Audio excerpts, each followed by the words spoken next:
빵으로만 살 것이 아니라, 빵으로 살 것이 아니다라고 얘기하지 않고 빵으로만이라고 했죠.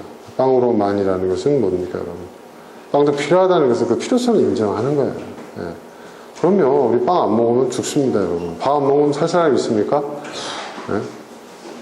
예전에 제가 주일학교 전도사 시절에 이 본문을 가지고 설교를 했더니 애들이 그러더라고요. 전도사님, 빵 안 먹으면 밥 먹으면 돼요. 예. 나는 라면 먹으면 돼요. 막 이러면서 그런 얘기를 하는데, 아이들은 예수님의 이 말씀을 메뉴의 다양성으로 생각을 하더라고요.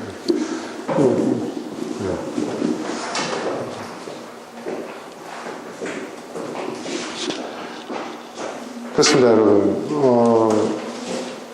우리가 이 빵이 없으면 살 수 없어요. 밥 먹으면 살 수가 없어요. 우리의 어떤 생존의 문제 중요합니다. 그 중요성을 부정하시는 게 아니에요. 그것도 중요하지만 그보다 더 중요한 것이 있다. 모름지기 인간이라면. 그 중요한 것이 뭐냐? 하나님의 입에서 나오는 모든 말씀으로 살 것이다. 또 이렇게 얘기하니까요, 어떤 사람들은 어떤 생각을 하냐면, 성경 말씀. 보통 그렇게들 많이 생각하잖아요. 근데 그게 아니에요, 여러분.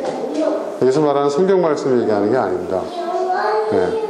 지금 시험하는 자는 이제 사단을 뜻하기도 하지만은 사실은 인간이에요. 사실은 우리에게 필요한 구원은 무엇이냐? 우리의 생존의 문제를 해결해 달라는 거예요. 네. 당장 우리의 먹고 사는 문제. 그런데 예수님의 말씀은요, 여러분, 빵으로만 살 거예요. 너희의 그 문제는, 너희에게 지금 시급한 문제는 빵의 문제로 끝나는 게 아니에요. 그보다 더 중요한 것이 있다. 그 이상의 것이 있다는 거예요. 그런데 그게 뭐냐면 하나님 입에서 나오는 모든 말씀으로 산다 이거예요. 그러니까 이 본문을 놓고 사람들은 어떻게 하냐면 성경 말씀이다. 진리를 탐구하라. 진리를 알지니 진리가 너희를 자유케 하리라. 성경 말씀을 통해서 하나님을 만나고 구원받아라. 이런 의미로 얘기를 해요. 근데 그렇지 않아요. 이 말씀이 예수님이 하신 말씀이 아닙니다, 여러분. 이 말씀이 여러분 신명기에 있는 말씀이에요. 신명기에 있는 말씀을 인용하신 거예요. 신명기에 있는 그 말씀, 이 말씀이 어떤 배경을 갖고 있냐면 모세가 이스라엘 백성에게 하는 말이에요. 그 말을 예수님이 인용하신 건데 그 모세가 최초로 이 말을 이스라엘 백성들에게 이야기했을 때 어떤 배경이 있었냐면 그 당시의 상황이 어떤 상황이었냐면 만나 사건이 일어났어요. 만나 사건. 네. 그러니까 만나는 뭐냐면 이스라엘 백성이 뭐예요, 여러분? 먹을 게 없는 거야, 광야에서. 그러니까 배고파 죽겠다가 아우성을 치니까 어떻게 해요? 하늘에서 만나가 내려가지고 그 만나를 먹고 이스라엘 백성이 계속해서 가나안 땅을 향해 나아갈 수 있었어요. 근데 이 만나 사건에 대해서 모세가 이스라엘 백성에게 설명을 하는 그 과정에 이 말씀이 나온 거예요. 이게 무슨 의미일까? 그러니까 하나님이 이 말씀이라는 것은 하나님의 능력을 뜻하는 것이기도 하고 하나님의 주권을 뜻하시는 것이고 또 하나님의 질서인 거예요. 그러니까 이 만나라는 그 만나 사건이 하늘에서 내린 그 일을 통해서 이스라엘 백성들이 알아야 할 것이 있다는 거예요. 네. 뭘 알아요? 하나님께서 이렇게 능력이 많으신 분이다. 하나님이 너희들을 얼마든지 먹일 수 있다.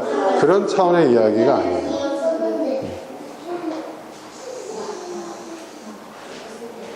그래서 하나님의 주권을 얘기하는 거예요. 인간이 죽고 사는 문제, 먹고 사는 문제, 이것이 다 하나님께 달려있다. 또 이런 단순한 차원의 이야기도 아니에요, 여러분. 네.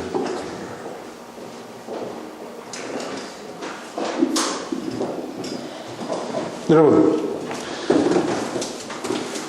하나님이 세상을 어떻게 창조하셨죠? 말씀으로 창조했다는 거예요. 이 말씀이라는 게 뭘까요? 말씀. 여기서 말씀으로 창조하셨다. 빛이 있으니 빛이 있었고. 그러니까 하나님의 육성을 뜻하는 걸까요? 이 말씀이라는 것이? 아니거든요. 하나님의 음성을 얘기하는 게 아니에요. 하나님 내린 명령을 얘기하는 게 아니에요.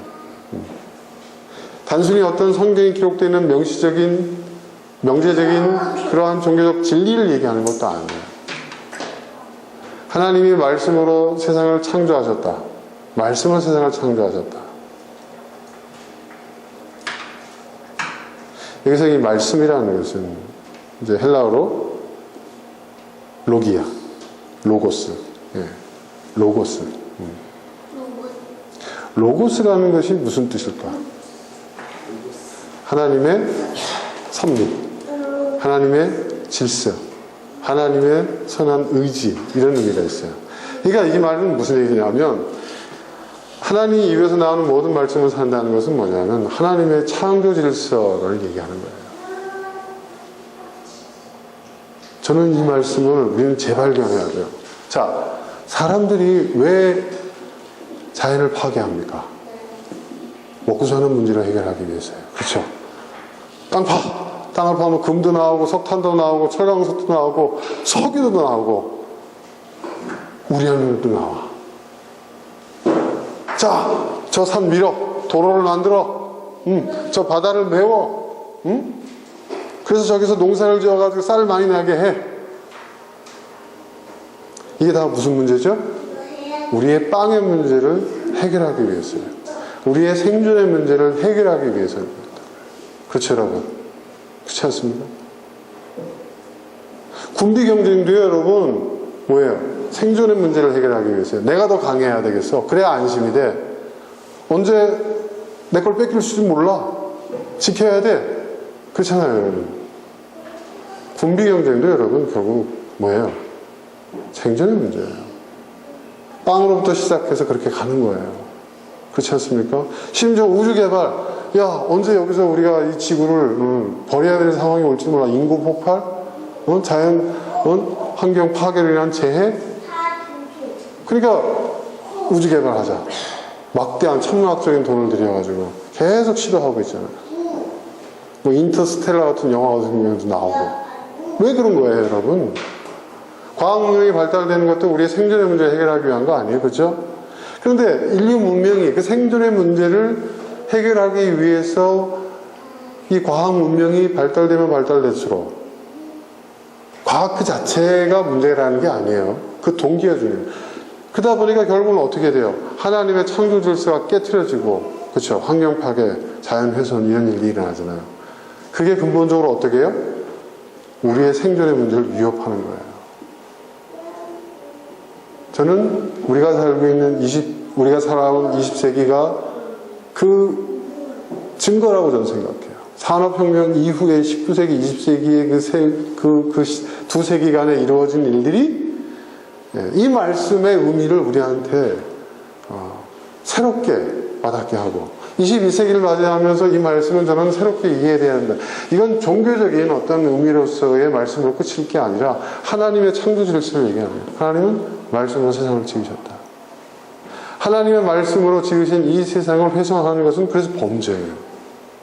하나님의 창조 질서, 하나님의 말씀을 상존한 이 세상을 관리하고, 그렇죠? 청지기로서 보존하는 책임이 누구에게 있어요? 하나님의 형상으로 지음받은 우리에게 있는 거예요.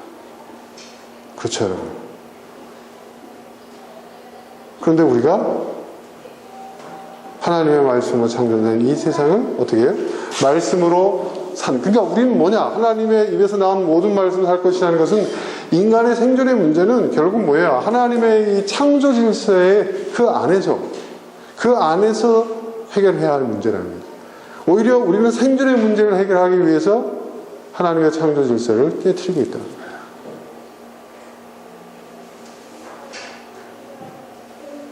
저렇게 아파트 짓고, 건물 짓고, 도로 뚫고.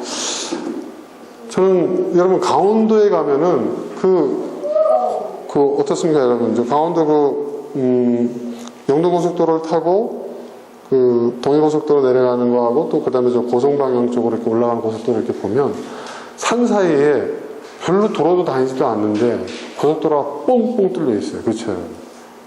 네. 그죠? 그 몇 번 고속도로는 제가 잊어버렸는데 아무튼 그쪽에 관광에 가면 그 도로들이 막 뚫려 있어요. 네. 산간 오지에 가도요 도로가 뻥뻥 뚫려 있어요. 왜 그런 도로를 뚫었을까? 사람도 별로 다니지를 않는데 바캉스 시즌에 그 관광객들 잠깐 그 한 시즌 그 복잡한 그걸 위해서 이 엄청난 예산을 가지고 이런 자연을 이렇게 훼손을 해도 되는 권리가 우리에게 있나? 지구가 우리 건가?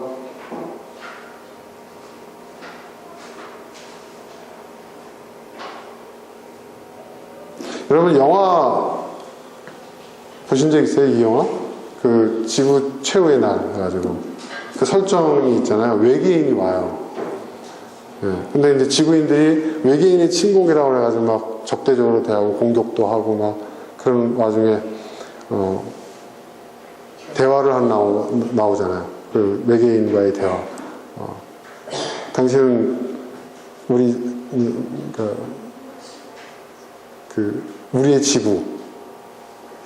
우리의 지구를 불법적으로 침략했다.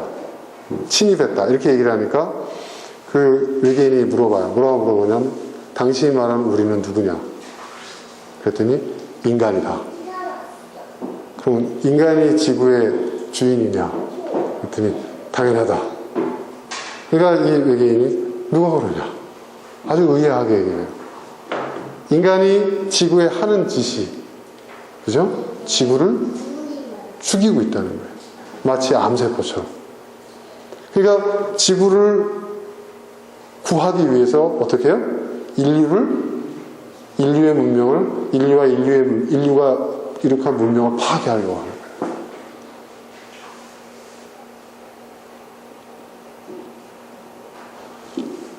여러분, 바퀴벌레가 창궐을 한다고 지구가 파괴됩니까?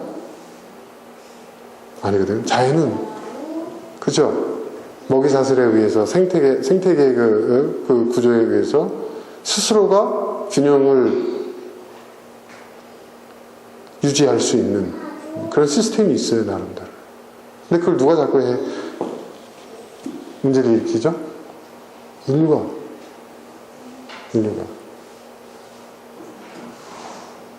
인류가 이룩한 문명을 보면 정말 심각한 여러분 우리 위기감을 갖지 않을 수가 없어요. 네. 우리는 지금 당장 먹고 사는 문제 때문에 그 중요성을 여러분 느끼지 못하는데 제가 지난주에 하나님의 나라는 다음 미래 세대의 것이다 이런 얘기를 했죠.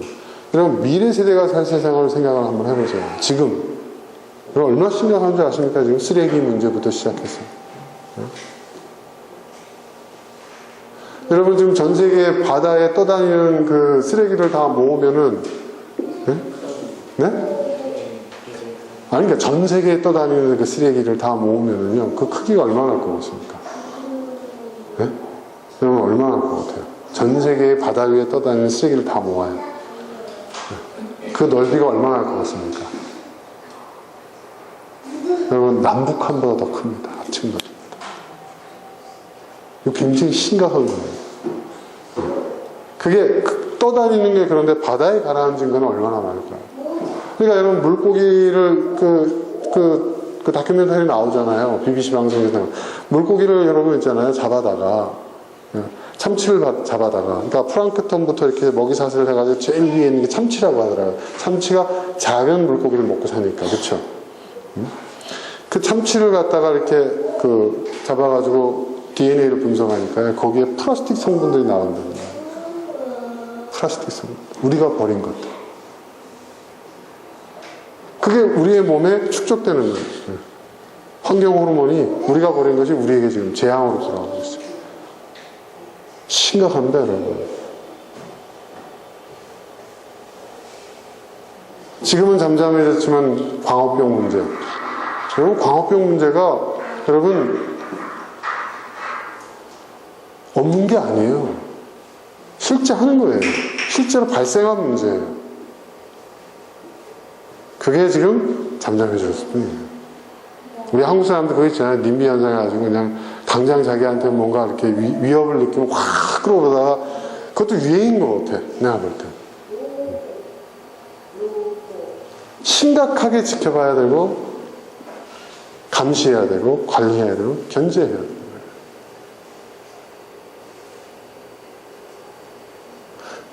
자본주의 시스템이 오히려 그거를 더 가중시키고 있는 것이 아닌가 저는 그런 생각이 듭니다. 모든 것은 뭐예요? 경제. 경제라는 것은 그 출발점이 뭐예요? 여러분 생존의 문제부터 시작이 되는 거잖아요. 저는 이 말씀이 우리 좀 정말 심각하게 받아들여야 될 말씀이라고 생각합니다.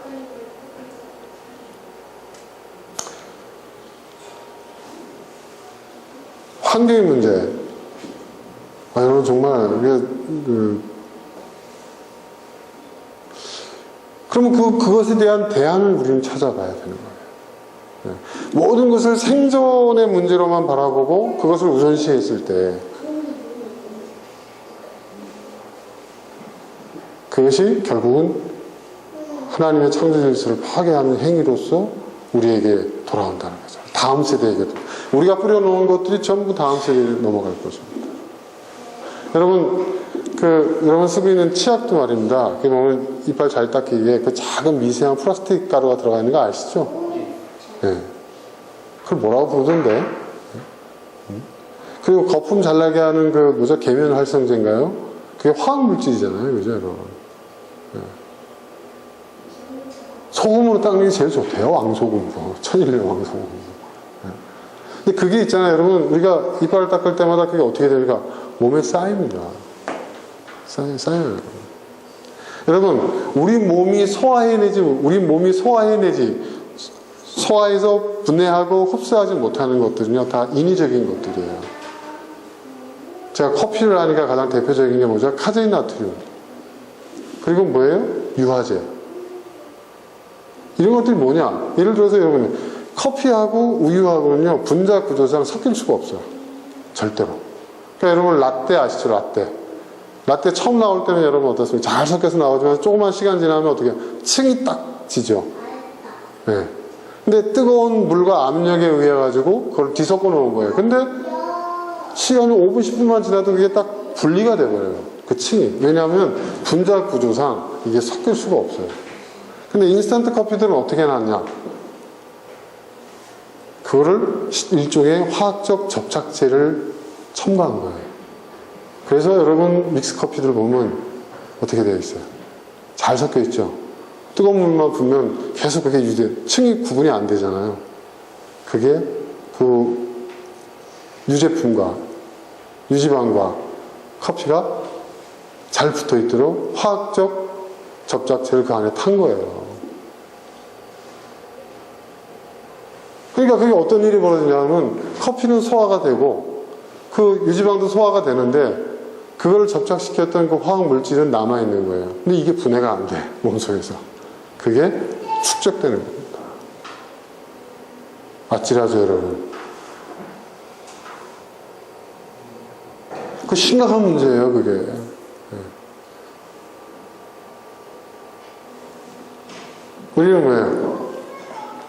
먹고 살기 힘든 시대에, 여러분, 우리 부모님 세대, 산업화 시대의 그 역군들이 피곤할 때 여러분 어떻습니까? 커피로 버텼잖아요. 그죠? 네? 공단에 있는 우리, 어머니, 이모님, 누님 세대들, 밤늦게 야근하면서, 네? 피곤할 때 진하게 탄 믹스 커피 한 잔을 달래면서, 그렇죠, 여러분?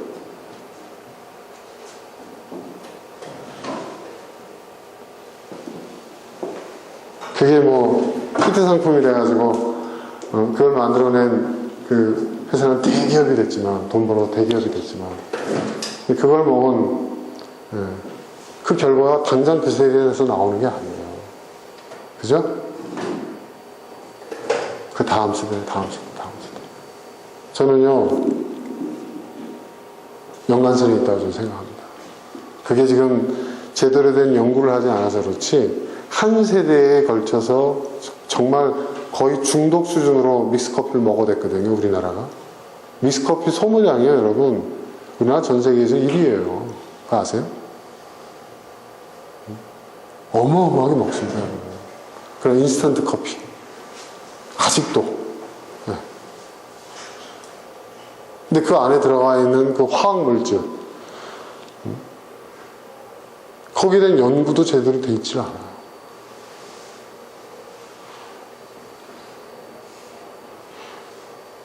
그런 거, 그것뿐만 아니에요. 지금 여러분 동남아시아에 있잖아요. 비만, 그리고 기형아 출산, 여러 가지 어떤 그 유전적 어떤 문제들, 성인병, 이런 것들 있잖아요. 이거를 연구를 했는데, 그 주 원인 중에 하나가 뭔지 아세요, 여러분? 뭘 것 같아요, 여러분? 이 사람들이 섭취하고 있는 조미료의 양이 1년에, 여러분 놀라지 마십시오.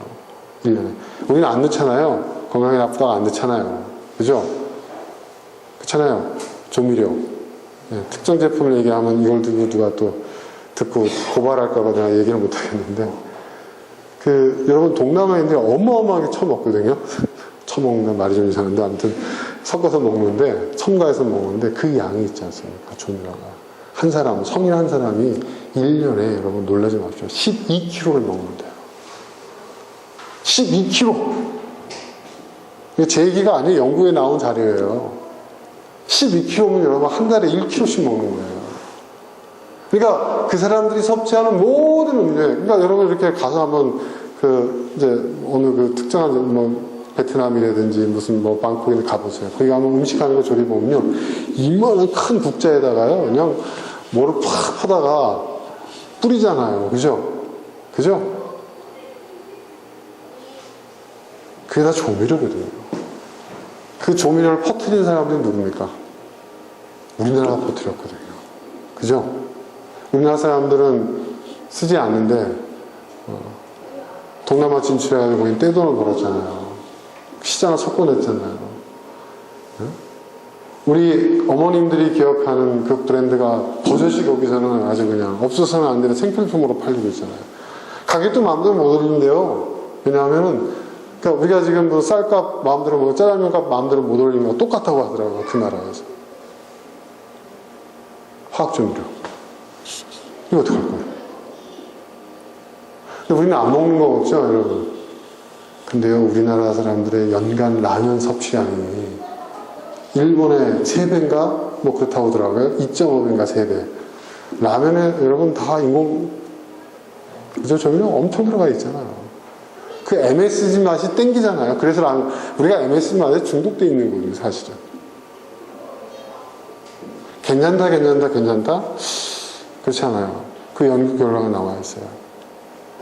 동남아시아의 그 성인병들, 각종 성인병이 늘고 비만 환자들이 느는 이유가 많아요. 왜냐하면 그 사람들 영양 상태는 상당히 불균형인데도 불구하고 비만 환자들 많고 각종 성인병들이 창궐한 이유가 뭐냐라고 했을 때 그 부분이라는 거죠. 근데 진실을 알려주지 않는 거예요.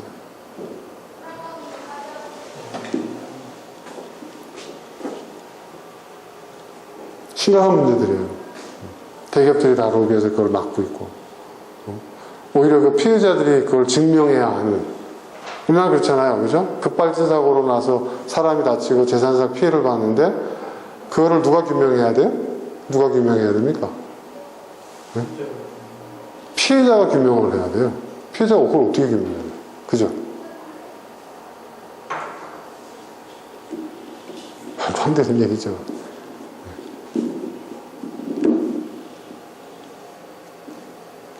예, 여러분, 이 모든 것이 우리가 생존의 문제를 우선시했을 때 생기는 문제들이라는 거예요. 그러니까 지구는 지금 병들어 있어요. 그 심각성을 우리는 깨달아야 된다는 거예요. 그래서 요즘 이제 보면 업사이클링이라는 얘기가 있죠. 예전에 리사이클링. 리사이클은 뭐죠, 여러분? 재활용하는 거예요. 쓰던 걸 다시 쓰자는. 근데 업사이클링은 뭐죠, 여러분? 뭐죠? 단순한 리사이클로 끝나는 게 아니라 뭐예요? 그걸 업그레이드 시켜서. 예. 그러니까 예를 들어서 청바지천, 이제 낡은 청바지천을 가지고 쇼핑백을 만든다든지, 그죠? 리폼해가지고. 그걸 제품화하고. 예. 그래서, 환경 파괴를 최소화하는 그런 움직임들. 그렇죠? 페트병을 가지고 뭐 다른 어떤 여러 플라스틱 제품을 재활용하고. 요즘 저는 이제 거기에 꽂혀 있어요. 요즘. 다음 세대를 위해서 우리가 할 수 있는 가장 쉬운 일들은 여러분, 쓰레기 많이 만들지 않고요. 예. 이 업사이클링을 우리가 적극적으로 실천하는 거예요.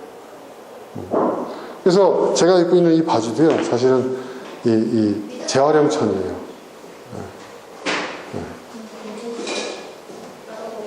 신발도 재활용 가지고 쓰는. 그러니까 어떤 신발이냐면, 여러분 그 자동차에 쓰는 고급 승용차에 가죽 쓰잖아요. 그걸 이제 활용하는 거라든지 이런 걸 이제 쓰는 거예요. 이게 여러분, 솔직히 비용도 조금 비싸요. 일반적인 바지보다 이게 제가 보기엔 한 30% 이상 더 비싸더라고요. 그게 왜냐하면은 업사이클을 하는 게 비용이 발생하는 거거든요. 하지만 저는 그건 미래 세대를 위한 저의 작은 기부라고 생각을 하자, 이렇게 마음을 먹었어요. 그러니까 뜻 있는 또 예술가들이 이제 거기에 이걸 또 이제 뭔가 부가가치를 높이자 해가지고 뭐 가방 같은 것도 보면은 현수막 천을 가지고 재가공을 해가지고 만드는데, 거기에다가 이제 예술가들이 자기 작품을 이제 거기다가 이제 그 창작을 입히는 거예요. 그러면 그 현수막으로 만든 그 가방이 갑자기 부가가치가 생기는 거예요. 전 세계에 딱 하나밖에 없는 소장품이 되는 거죠. 저는 그게 진정한 의미에서의 명품이라고 생각을 해요. 그런 것들이 필요하다는 거죠. 여러분, 이것은 하나님의 창조 질서에 부합하는 것이고, 예수님의 말씀에 우리가 순종하는 거라고 저는 생각을 합니다. 근데 오늘날 보면은 교회들이 어떤 의미에서 보면은 너무 하나님의 그 창조 질서와는 반대 방향 가는 방향으로 가는 게 아닌가. 교회가 쏟아내고 있는 쓰레기도 여러분 만만치 않습니다. 그렇죠? 네. 정신적인 쓰레기만 뿐만 아니라 물리적인 쓰레기도 많이 나옵니다. 네. 엄청난. 네. 이 문제를 좀 심각하게 바라봐야 되지 않을까, 그런 생각이 듭니다.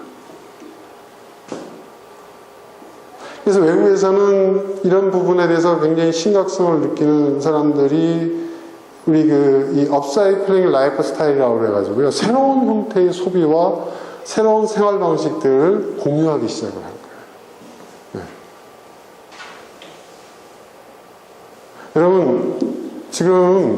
여러분 대기업들이 지금 여러분 공유 자동차 아시죠? 뭐 우버라든지 뭐 엄청나게 히트를 쳤잖아요. 근데 지금 보면은 중국도 그렇고 우리나라도 그렇고 대기업들이 여러분 이런 공유 차량이라든지 공유 경제 이런 부분에 엄청나게 투자를 해요. 왜 그럴까요, 여러분? 왜 그런다고 생각하세요? 여러분, 전 세계 자동차 대수가 몇 대인 것 같아요? 한번 여러분 생각해보세요. 그러니까 여러분, 우리가 타고 다니는 이제 지금 요즘 나온 신형 모델만 생각하시면 안 돼요. 여러분, 쿠바 같은 경우에는 1920년대 차들도 다닌다고 하잖아요. 그죠? 네? 아프리카에는 19세기 말에 그 포드사에서 나온 차가 다닌다고 하고, T형 그 트럭이 다닌다고 하더라고요. 아직도 개조를 해서. 자, 그런 걸 다 포함해서 전 세계 차량이 얼마나 될 것 같습니까, 여러분?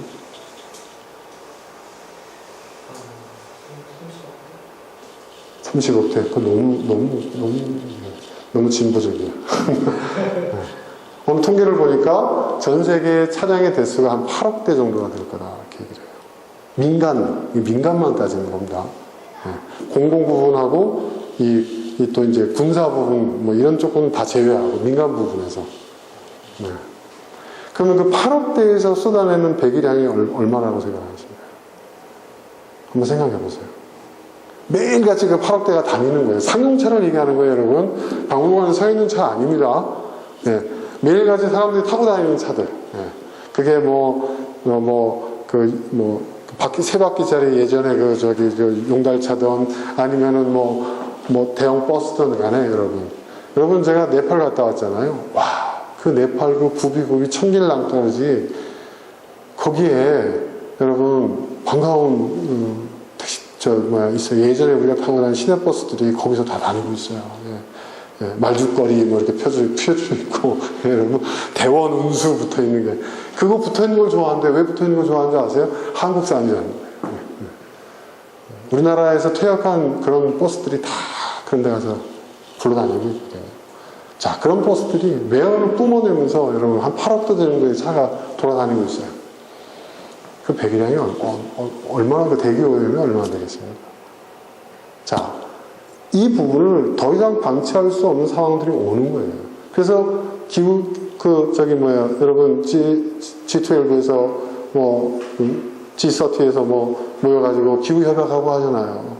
그래가지고 온실가스 배출 기준, 이게 공장만 이제 지금 공장을 얘기를 하고 있는데요. 이제 보면은 차량도 이제 적용이 됩니다. 자, 그렇게 됐을 때 차량 대수도 마음대로 늘릴 수가 없는 시대가 오는 거예요. 그걸 보는 거예요, 대기업들은. 그러니까 지금, 뭐가 손해고 이거 하면은 망한다. 지금 특히 중국 같은 경우에 대기업이 심각하거든요. 중국에 여러분 그 공유차, 거대 기업들이 투자했다가 그것 때문에 망한 기업들도 생기고 하는데도 불구하고 계속 투자하고 계속 진출하는 이유가, 그걸 선점하려고 하는 이유가 뭐냐면 바로 그것 때문이에요. 중국 같은 나라는 더 쉽거든. 공산주의 사회니까. 내일부터 차량 늘리지 마. 무조건 공유 차량 써. 이렇게 돼버리면 어떻게 돼요? 꼼짝을 써야 돼요.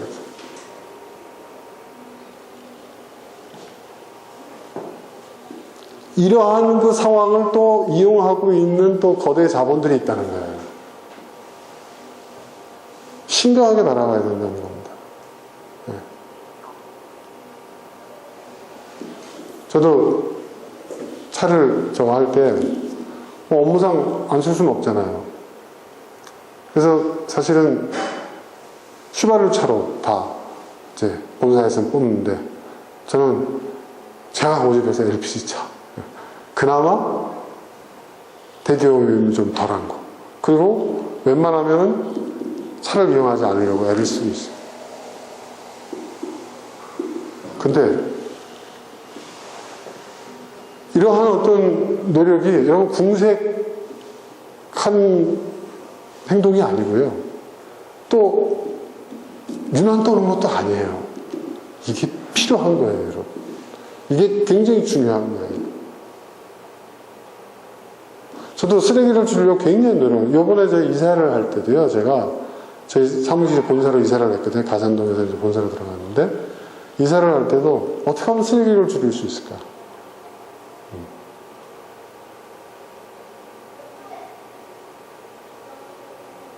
어떻게 하면 쓰던 것을 재활용을 할 수 있을까? 그랬더니 우리 직원들이, 대표님 이거 버려요. 이거 궁색 떠는 거라고 생각을 하는 것 같아요. 새로 사요. 아니야. 근데 아직도 저는 그래요. 학교에서 이런 걸 가르쳐야 된다고 저는 생각을 해요. 어디, 배워와요? 학교에서 이런 걸 가르쳐요? 네? 궁금하네? 안 가르치죠? 우린 애들 공부만 잘하면 된다고 생각해요. 그게 왜? 생존에 도움이 된다고 생각합니까? 빵의 문제를 해결할 수 있다고 생각합니다. 그렇지 않다니까요, 여러분. 저희 아파트에 지금 재활용품 대란이 벌어졌어요. 어마어마하게 나오는 그 재활용품이 지금 저희 지하 창고에 쌓여 있는데요. 이제 더 이상 배출시키지 마라. 어떤 일이 벌어졌냐면 그 재활용품을 처리하는 환경업체가 두 손을 들어버린 거예요. 너무 나온다 이거예요. 이런 환경업체들의 폐기물 업체들이 정부 보조금을 가지고 사실 유지가 되거든요. 그것만 갖고는 안 돼요. 근데 보조금의 범위를 넘어서는 양이 나와버리니까 이걸 하면은 할수록 우리는 망한다. 그러니까 버리지 마라. 그게 어떤 일이 벌어지는지 아세요, 여러분? 버리지 말라고 하니까 어떻게 되겠어요? 그 나오면 자기 집에다 놔야 되잖아요. 그러니까 사람들이 쓰레기를 줄이는 거야. 버리지 말라 그러니까. 버리라고 할 때는 마음껏 버렸는데, 버리지 말라고 하니까 집 안에 쓰레기를 쌓아두기 싫으니까 안 써. 쓰레기를 덜 만들어. 저희 집부터가 그렇게 되는 거예요. 저는 이러한 어떤 그 규제와 또 이러한 어떤 그 제도적 장치가 강제성을 갖고 좀 필요하지 않을까라는 생각을 요즘 많이 합니다. 정말 그래요. 그리고 아이들한테도 우리가 이걸 강조해서 가르쳐야 된다. 저는 뭐 회사 홍보는 아니고요. 우리 회사의 지금 제가 다니고 있는 회사의 미래를 저는 어느 브랜드, 나우라는 브랜드에서 전 찾고 있어요. 이거 진짜 잘 장사 안 돼요. 이런 얘기하면 나중에 제가 회장님한테 불러 혼날지 모르겠지만 별로 이렇게 수익이 되는 그런 브랜드가 아니에요. 수익이 되는. 회사에서는 진짜 고민이 많은, 그룹에서는 고민이 많은. 근데 이 회사의 컨셉이 뭐냐 하면은 지속 가능성. 지속 가능한 세상을 만들죠. 여기서 표방하고 있는 가치들은 제가 딱 봤을 때 하나님의 창조 질서에 100% 부합하는 것들이에요. 업사이클링. 그래서 이 옷이 그 제품. 그 회사의 제품이에요. 그러니까 저희하고 제일 친해. 이 계열사들 가운데서 제일 친한, 우리하고 가치가 아주 많은 부분에서 비슷해요. 저도 사실 여러분 커피, 유기농 커피 쓰고 있잖아요. 그죠? 유기농 커피를 주력을 하고 있고, 저희가 쓰고 있는 제품군도 소비자가 찾으면 어쩔 수 없이 그 제품을 제공하지만 우리가 밀고 있는 제품들은요, 천연 제품들이에요. 우리가 갖고 있는 것들이 있어요. 근데 그거는 브랜드적으로 별로 이렇게 알려지지 않고 소비자들이 별로 좋아하지 않아요. 네. 근데 여러분 제가 이렇게 이제 보면은 뭐 이태리 뭐 수입 그러니까 소스, 호텔에 납품되고 아주 엄청나게 큰 명품 어떤 그런 그 프랜차이즈 이런 등급에서 소비하는 그 식자재들 보면요, 그 안에 다 여러분 화학조미료 다 들어가 있어요. 그러니까 맛있지. 그럴 수밖에 없지. 그러니까 여러분 그 커피 외에 이제 여러 가지 베리에이션 메뉴들이 있잖아요. 무슨 라떼, 여러분 여기에 다 인공화학 첨가물이 다 들어가 있어요. 사실은. 좋다고 맞아요. 이거 이 재료가 이태리에서 수입한, 프랑스에서 수입한 이런 소스, 시럽 이런 것들을 쓰는 미국 거 근데 저희가 또 미는 거는요, 따로 있어요. 메띠에라는 제품이 있는데, 저희가 이제 OEM, 저희가 CJ한테 OEM을 줘가지고 납품받는 게 있어요. 이거는 100% 여러분, 흑당, 사탕수수에서 추출한. 그러니까 비싸죠. 가격이 비싸요. 그리고 맛도 여러분, 사탕수수 흑당에서 나온 것은요, 그 특유의 향이 있어요. 네, 있어요. 네. 근데 그걸 싫어하는 거야. 사람들이. 그 향이 고급스럽지가 않다는 거야. 설명을 해도. 그런데 제가 우직하게 그거를 몇 개월을 계속 미니까 이제 그거에 통하는, 그 의식이 있는 이제 카페들이 생기고 거래처들이 생기더라고요. 그리고 얼마 전은 어느 특정 프랜차이즈가 그 제품을 다 받겠다.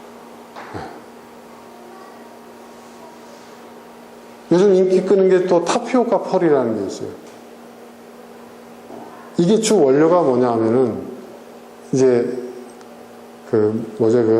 고구마와 같은 그런 전분, 천연 전분으로 이렇게 해야 되는데, 이게 이제 히트를 치니까 장난을 치기 시작하는 거예요.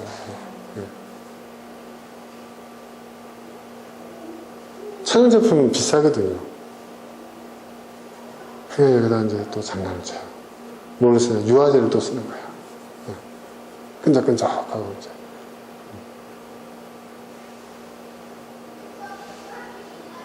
그러니까 저희는 제가 그랬어요. 취급하지 말자. 그 천연 성분으로 만들어진 것이 들어올 때까지 판매 중단하자. 대표님 거래처 다 뜯겨요. 다 뺄게요. 할 수 없다.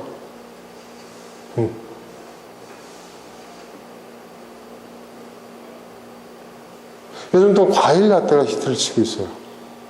그러니까 이 과일 라떼를 싸게 하기 위해서 과일 맛을 내는 그런 시럽하고 뭐 이제 이렇게 해가지고 이제 그걸 또 적당히 이제 딸기 몇 개 딱 띄워가지고 그걸 갖다가 생과일 라떼라고 팔고 있어요. 그래서 우리는 100%로 하자. 그럼 그거 누가 만들어요? 만들 사람이 있다. 누가 만들겠습니까? 저랑 집사람은 하고 있는 거죠. 해야 되는 거죠. 그러니까 이런 노력들이 굉장히 중요하다는 거예요. 이런 노력들이 실력이라는 거예요. 그러니까 저하고 오랫동안 거래한 데들은요, 믿음이 있는 거예요. 그래서 여러분 어떤 일이 벌어진 줄 아십니까? 어쩌면 잘하면 다음 달부터 우리 회사의 커피가 수출될지도 몰라요. 우리 거래를 한 10년 동안 하신 분이 있어요. 초창기 때부터. 뭐 항상 좋기만 한 것도 아니에요. 뭐 비싸다느니 거래처를 바꾸겠다느니 왜 니들 이렇게 비싸냐느니 좋은 건 알겠지만 이래가지고 남냐느니 이래가지고 사실 몇 번 우여곡절도 있었고 거래가 끊긴 적도 있고 했는데 아무튼 10년 동안 그러한 애증의 관계를 통해서 아주 좋은 관계를 갖고 가는 분들이에요. 근데 이분이 신뢰하는 거예요.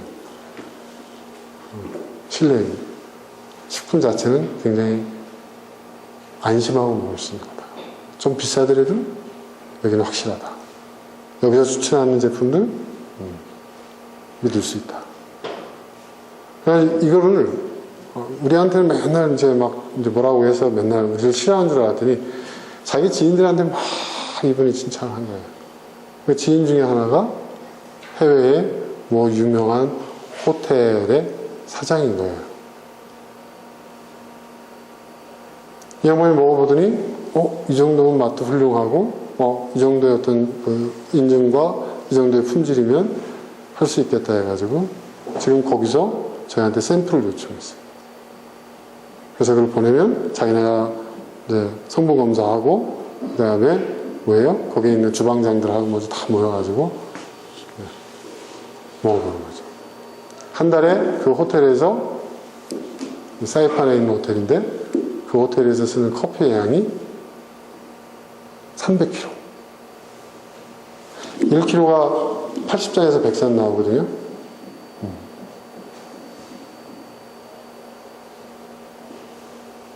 괜찮습니다. 그리고 호텔에 납품됐다는 그런 어떤 별 5개 급의 호텔에 납품이 됐다. 그리고 꽤 유명한 호텔이에요, 그 호텔이. 소문이 나면 저희들 브랜드 가치도 올라가고 상품 가치도 올라가는 거죠.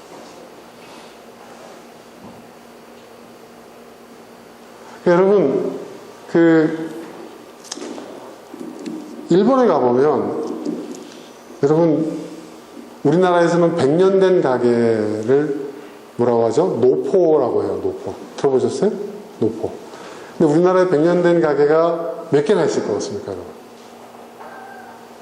우리나라에. 한 군데도 없어요. 네, 한 군데도. 네. 그러니까 나중에 이제 그 가게를 누가 뭐 인수해버리고 대기업이 가져가고 뭐 그래가지고 그 몇 년 된 역사라고 하지만 아니에요, 사실은. 그 가업으로 쭉 이어간. 근데 여러분, 일본 같은 경우에 1000년 된 가게가 일본 전역에 100개도 넘어요. 대단하지 않습니까, 여러분? 그러니까 역사 10년 된, 30년 된, 이거는 명함도 못 내미는 거예요, 여러분. 그런데 그 1000년 된 가게를 이렇게 연구한 그 연구자가 발표한 내용이 있어요. 어떻게 이 사람들이 1000년 동안 그 공통점이 뭐냐? 그 몇 가지 공통점이 있었어요. 그 중에 하나가 뭐냐면 친환경적이었다. 네.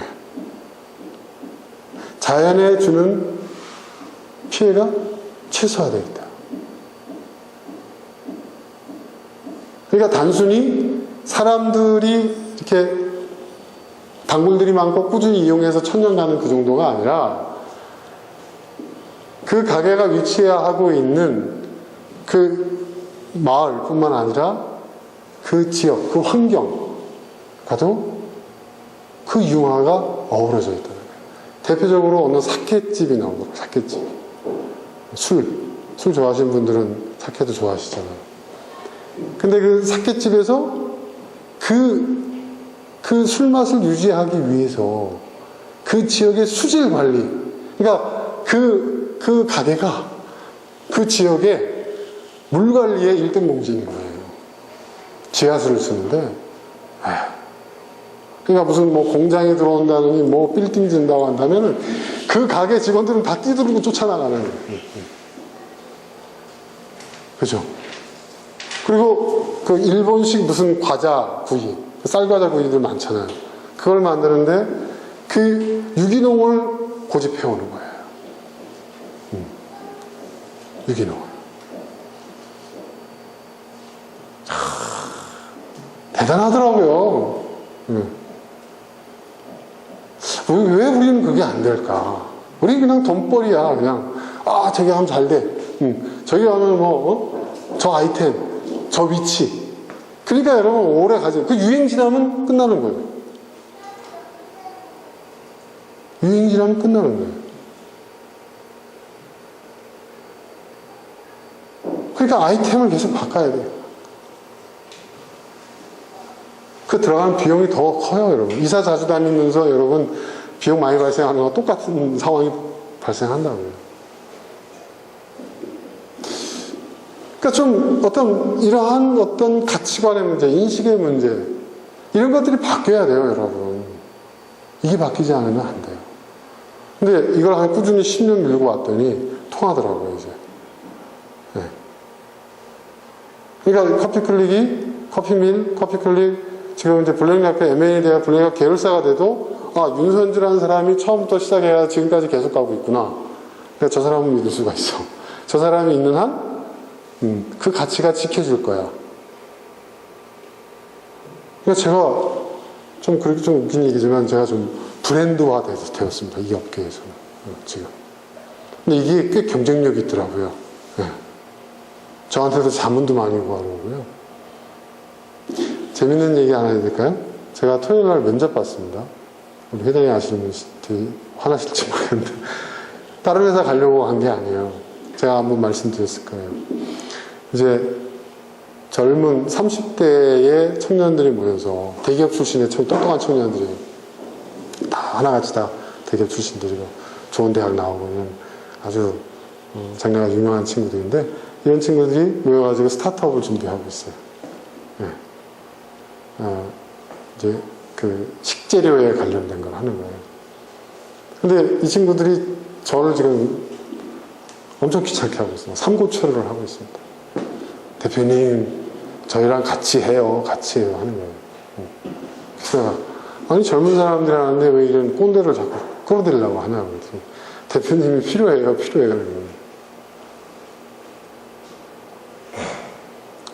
그럼 같이 우리 한번 상견례를 한번 가져보자. 뭐 서로 어떤 사람이지. 왜냐하면 거기 그 같이 일하는 그룹 전체를 다 만나진 않았거든요. 한번 만나봅시다. 그래서 어저께 같이 점심 먹으면서 아주 유익한 대화를 했는데요. 제가 도와주겠다고 했습니다.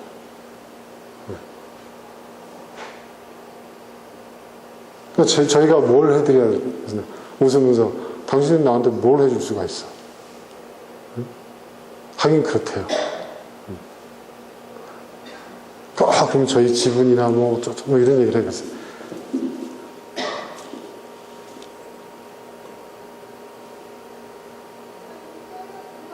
필요 없다고 그랬어요, 지금. 그것도 웃기죠. 그래서 저는 기분이 좋았어요. 왜냐하면 젊은 세대가 찾는 기성세대. 제가 원하는 그 친구들이 필요한 건 뭐냐면 저의 경험인 거예요. 그리고 저에 대해서 아는 거예요. 저라는 사람을 이제 알게 돼가지고 쭉 해보니까 10년 동안 꾸준히 지켜왔던 그 가치, 그러한 사업 방식. 아, 이분이라면 우리가 이 일을 시작하는 데 있어서 이분이 어떤 길잡이 역할을 해주실 수 있겠다. 아, 이분이 아예 우리한테 와가지고 우리를 이끌어줬으면 뭐 이런 생각들이 들었다는 거예요. 그런데 요즘 그런 팀들이 늘어요. 또 다른 팀이 저한테 계속 지금 미팅 신청하고 있는데 비슷해요.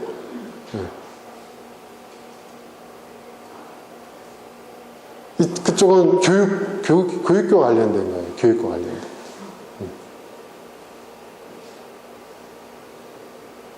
제가 미래 세대에 대한 이야기를 다른 데 가서도 많이 하고 있거든요. 그리고 이제 어떤 취업 못하는 젊은 세대들을 위한 어떤 이런 이야기를 딴 데 가서 많이 이제 그런 얘기를 하고, 뭐 또 제가 또 다른 대기업에서 저보고 이제 면접관도 요청해서 제가 몇 번 왔다 갔다 한 적도 있고 그랬었습니다. SK 면접관도 제가 하고 그랬거든요. 근데 그러다 보니까 그런 어떤 교육, 어떤 그 헤드헌터 집단들이, 외국계 헤드헌터 집단들이 뭐 주동이 돼가지고 그 어떤 젊은이들을 위한 어떤 그런 교육 프로그램, 창업이라든지 또 이렇게 취업과 관련된 컨설팅을 이렇게 프로젝트 만들고 있는 그런 팀들이 연락이 온 거예요. 만나자고. 같이 일하자고. 거긴 돈이 많은가 봐. 얼마면 되겠냐고 뭐 이러더라고요. 그래서 제가 질렀죠. 얼마 줄 수 있냐고 내가 했습니다. 그러니까 여러분, 돈이 문제가 아니라 기분이 좋더라고요. 저를 찾는 사람들이 나이 든 사람들이 아니라 젊은 친구들이에요. 30대 친구들, 20대 후반 친구들, 이런 친구들이 같이 일하자는 거예요. 도와달라고.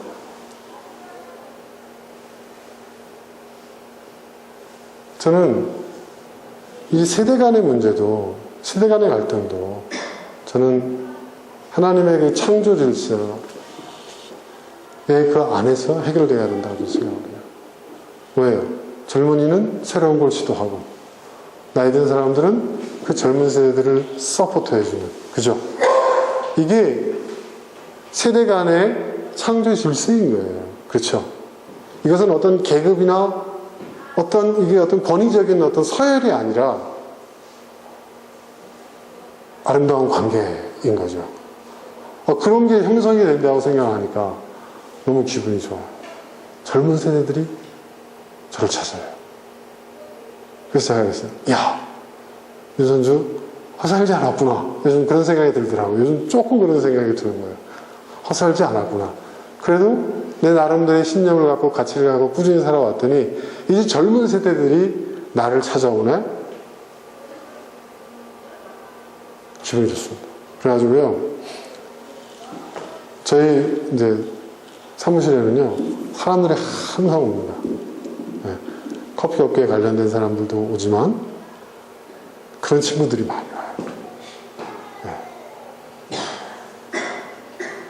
그러면 같이 대화가 돼요. 지금 또 어떤 그룹이 있냐면 그 유엔에서 하고 있는 다이알로그라는 카페라는 게 있어요. 이게 뭐냐면 종교 간, 인종 간의 그 갈등의 문제를 어떤 소통을 통해서 해결해 보자는 거예요. 전 세계 네트워크의 소통 공간. 모여서 카페 공간이죠. 그래서 그걸 통해서 이제 뭐냐 하면은 그 인종 간의 갈등, 또 종교 간의 갈등, 문화의 그 차로 생기는 그 갈등을 극복하는 그러한 시민 운동을, 풀뿌리 운동을 시작하자는 그런 취지로 된 거예요. 자, 그 좋은 아이템이 한국에 들어왔는데 한국에서 이거 아무도 관심을 안 가져요. 왜? 비즈니스가 아니에요. 돈이 되는 사업이 아니거든. 그죠? 그러니까 몇몇 젊은 사람들이 이걸 딱 떠하는 거야. 해보겠다고. 근데 아무리 가봐도 누가 이게 답을 내놓는 사람이 없네? 그래서 막 다니다 보니까 이 사람들은 막 여러 시민단체를 막 전전하고 했더니 이 분야에서 공공영역의 사업을 비즈니스화 하는 데 있어서 성공한 분이 딱 한 분 있다 하고 누가 소개를 하더래요. 그게 누구냐? 공정부역 커피를 가지고 비즈니스로 성공적인 모델을 만든 사람이 있다. 그 사람이 윤선주라는 사람이다. 그 심하려? 빨리 갔다 와. 검색을 해가지고 제 이력을 추적해가지고 찾아온 거예요. 오자마자 다 내놓는 거예요. 이거 어떻게 합니까? 이거 어떻게 해야 됩니까? 제가 그거 도와줘서 저한테 생기는 거 아무것도 없어요. 근데 저는 제가 알고 있는 네트워크가 있잖아요. 여기에 관심 있는 사람들이 딱 스크린이 되잖아요. 제가 굉장히 인맥이 넓고 좋습니다, 여러분. 뭐, 재단 이사장하고 뭐 사업하다 보니까 그럴 수밖에 없죠. 딱 보니까 잡혀요. 그래서 내가 그 양반들 바쁜 사람들인데 한번 시간을 내가 맛있는 거 살 때 한번 모여봐요. 그래서 모여가지고 미팅을 딱 해서 자, 이거 좀 도와주십시다. 뜻 있는 일이고. 그랬더니 그 카페가 하나, 둘, 셋, 넣는 거예요. 그러더니 넣으니까 또 이게 무슨 프랜차이즈 사업의 가능성이 있는 줄 알고 누가 이걸 하겠다니 돈을 되겠다고 하겠다고 또 나서는 거예요. 걔들이 와서 고민하는 거예요. 대표님 어떻게 됩니까? 야, 여기에 자본이 들어오는 순간 니들은 다 공중분해돼. 탁 제가 시킨 대로 합니다. 제가 무슨 멘토도 아니고 그런 역할을 안 되니까요. 그리고 우리 커피를 쓰고 뭐 어쩌고 얘기를 하는데 제가 됐다고 안 한다고 했는데 나중에 지네가 와서 사정사정을 하더라고요. 뭐냐면 이 사업의 취지에 맞는 제품을 취급하는 데가 없다는 거예요. 근데 이 커피가 맞다는 거죠. 왜? 커피는 여러분 브랜딩 하지 않습니까? 이런 나라 저런 나라, 그렇죠? 아프리카의 커피와 남미의 커피와 동남아시아의 커피, 그렇죠? 그죠? 인종 간, 문화 간, 국가 간, 그죠 여러분? 종교 간에 융합이 일어나잖아요. 커피.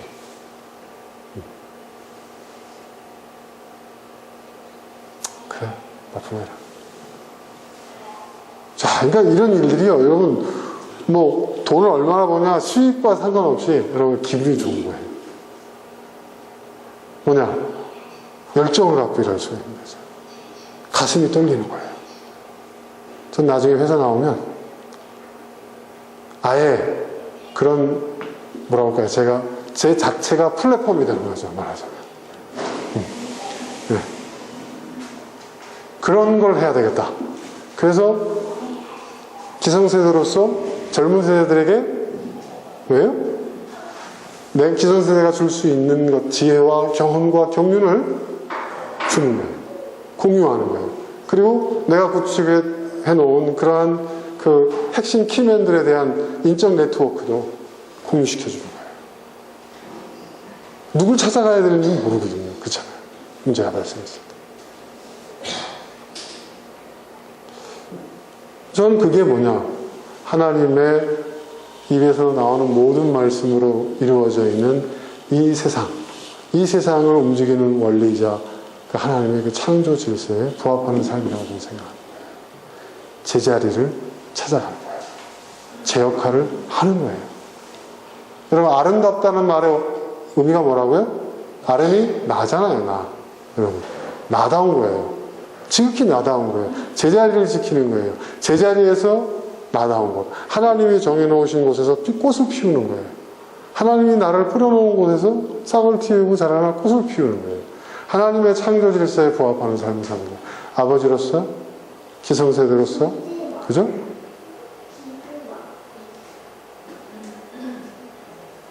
무언가 다음 세대에게 무언가를 줄 수 있다는 것. 내 자식에게 뿐만 아니라 그 다음 세대에게 내가 뭔가를 제공해 줄 수 있는 게, 남겨줄 수 있는 게 있다면, 공유할 수 있는 게 있다면, 자, 난 이런 걸 가지고 있는데 한번 봐. 너희들한테 필요한 게 있어? 네, 골라가. 여러분 멋지지 않아요? 그쵸? 야, 그런 기성세대가 된다는 건 부자가 된다고 해서 가능한 게 아니에요, 여러분. 그죠? 네. 누가 저한테 어저께 그 미팅 끝나면서 한 친구가 그런 얘기 하더라고요. 대표님이 대표님 입장에서는 굳이 그러실 필요가 없는데 대표님은 그 대표님 건데 왜 이걸 이렇게 오픈하시고 공유하십니까? 나한테 물어보더라고요, 한 친구가. 그래서 그랬어요. 나는 부자를 더 부자 만드는 일은 별 재미가 없어. 나는 모두에게 이 기울어진 운동장, 그래서 이렇게 삐딱하게 출발해야 하는 친구들에게 좀 더 유리한, 그들에게 조금 어드밴티지가 될 수 있는 그러한 꼰대가 됐으면 좋겠어. 그랬더니 너무 멋있다고. 여러분, 젊은 세대들한테 멋있다는 얘기를 들을 수 있는 세대가 된다고. 기분 좋지 않겠어요? 그래서 저는 참 어저께 굉장히 기분 좋았고 행복했습니다. 저는 우리가 그렇게 돼야 되지. 우리 모두가 다음 세대들에게 그런 리스펙트를 받는 기성세대가 돼야 되지 않을까. 그러니까 우리의 삶의 방식, 우리의 사는 방식, 그 모든 것이 하나님의 창조 질서. 그냥 빵에 급급해서 사는 그런 게 아니라, 저는 솔직히 말해서 빵의 문제를 가지고 고민해야 하는 상황들이 많았는데 그 상황에서도 빵에 급급하지는 않았던 것 같아요. 그게 저에게 신앙이 있었기 때문에 가능했던 것 같습니다. 여러분, 빵에 급급하면 빵만 쫓아가게 되면 빵만 바라보게 됩니다. 필요한 만큼의 빵을 가졌는데도 불구하고 더 많은 빵을 또 추구하게 되더라고요. 그런데 당장 빵이 급하더라도 빵으로만 살 게 아니야. 빵에만 집착할 게 아니야. 그런 가치를 가지고 하나님의 그 창조 질서에 부합하는 의미를 추구하면서 그 가치를 실천하고자 노력할 때, 여러분, 그 최대의 피해자는 바로 그 자신이 되는 것 같아요. 하나님의 뜻에 부합하는, 하나님의 창조 질서에 부합하는 삶을 살 때, 그럴 때, 내가 이 땅에 존재하는 존재의 가치와 의미를, 그 보람을 맛보게 되는 것 같습니다. 그게 진정한 의미에서 행복이 아닐까요? 저는 우리 디딤돌 신앙 공동체가, 그리고 이 공동체의 구성원 모두가 그런 행복을 누리는 사람들이 될 수 있었으면 좋겠습니다. 그리고 다음 세대들한테 언제든지 리스펙트를 받을 수 있는 그런 기성세대가 될 수 있었으면 좋겠습니다.